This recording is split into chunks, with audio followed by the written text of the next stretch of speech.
لاندې کېنه چې دا زموږ د پی کې 53 نوی چیرمن ملک ارشلا خان د خاص کوم چې هغې راشي او د مشر خان په لاس باندې ټوپۍ په سر کړي. زنده‌باد ارشلا خان، زنده‌باد زنده‌باد.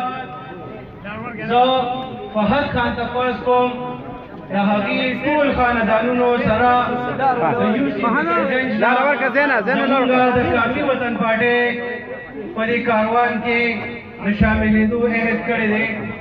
فهد خان د ټول خاندانونو سره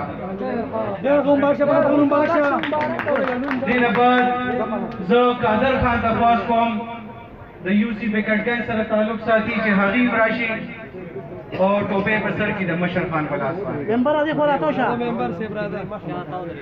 دې نه بعد حاجي جنید خان، جهانگیر خان هغې ته خواست کوم چې دې د پاکستان مسلم لیگ نون ملګرتیا پرېښوده او زموږ په کاروان کې شامل شو.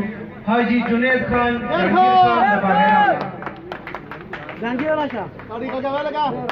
دې نه بعد زه نور رحمان ته خواست کوم د یو سی بجلیګر سره تعلق دی د پاکستان پیپلز پارټۍ نه د هغې ملګرتیا یې پرېښوده او زموږ د قومي وطن پارټۍ په ملګرتیا کې شامل شو. نور رحمان. دې نه بعد زه ریاض الرحمان ته خواست کوم د یو سی باغیران سره تعلق ساتي.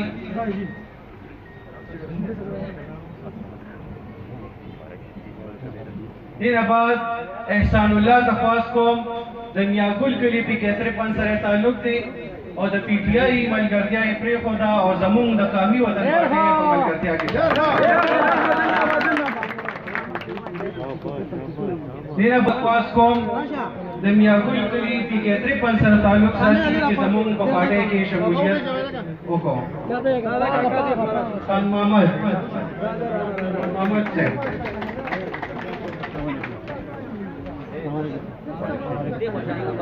دې نه بعد زه ډاکټر اجاز صاحب ته خواست کوم د یو سی باغیران سره تعلق دی او د عوامي نیشنل پارټۍ ملګرتیا یې پرېښوده او د قومي وطن پارټۍ په کاروان کې شامل شو.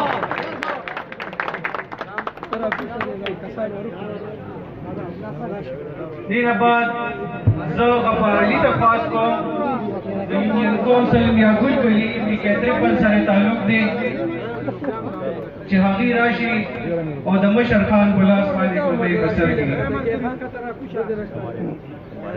دې نه بعد عاطف خان او سیف افریدي ته خواست کوم د یونین کونسل باغیران سره تعلق دی او د قومي وطن پارټۍ په دې کاروان کې شاملېدو عهد کړی.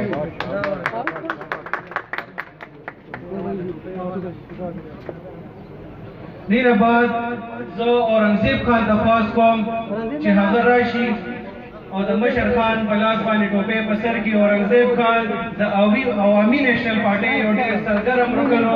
د عوامي نیشنل پارټۍ سره یې ملګرتیا پرېښوده او د قومي وطن پارټۍ په دې کاروان کې شامل شو. دې نه بعد زبیر خان او وسیم خان ته خواست کوم چې هغې راشي او د ملي رهبر آفتاب هندوستان شیرپور په لاس باندې ټوپۍ په سر کړي. د عوامي نیشنل پارټۍ سره یې ملګرتیا پرېښوده او د قومي وطن پارټۍ په کاروان کې د شاملېدو عهد یې کړی. وسیم خان.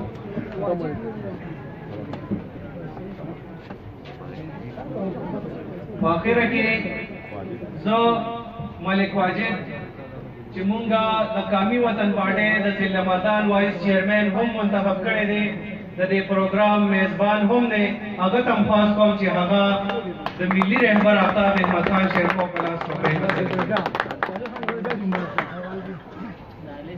حامد خان زمونږه د قومي وطن پارټۍ د ځوانانو د څانګې ډیپټي جنرال سیکرټري په طور باندې منتخب شوی دی. حامد اوان دی هم د قومي وطن پارټۍ په کاروان کې شامل شو. ډېر ډېر مهرباني کې ترپن چیرمن دی او دا زمونږه ان شاء الله د باغیرم یو سی نه د روان بلدیاتي انتخاباتو لپاره زمونږ د ناظم کینډیډیټ هم دی